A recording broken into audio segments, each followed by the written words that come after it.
Renforcer la souveraineté énergétique du territoire polynésien, c'est le but du fonds dédié. Plus de 7 milliards de francs versés en 3 ans et qui soutiendront des projets de développement à hauteur de 95% du coût pour les communes et 70% pour les entreprises. Les explications de Nicolas Suir et Patrick Sing Sing. Une convention d'importance pour la transition énergétique.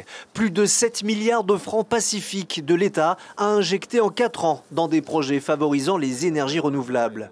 Les petites communes bénéficieront d'un traitement spécial. Comme il s'agit souvent de petites communes éloignées avec de faibles moyens, j'ai obtenu qu'on finance à 95% les différents projets qui seront présentés. Habituellement, ça se fait pas 95%. Normalement, la règle, c'est 80% maximum de financement public, quel qu'il soit.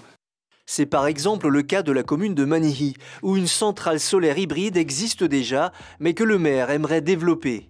Car sur cet atoll, comptant une centaine d'habitations, un hôtel et un lotissement de 15 maisons devraient être bâtis. Enfin, il est prévu d'alimenter l'aéroport en énergie solaire.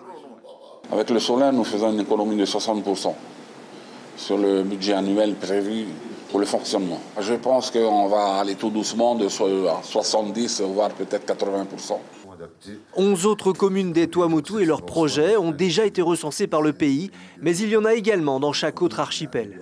Il y a des communes qui sont prêtes, il y a des dossiers prêts, qui sont prêts, là, donc ils attendent le lancement de l'appel à projet, donc au mois de mai. Donc je pense qu'au mois de mai, il y aura beaucoup de dossiers qui vont être déposés.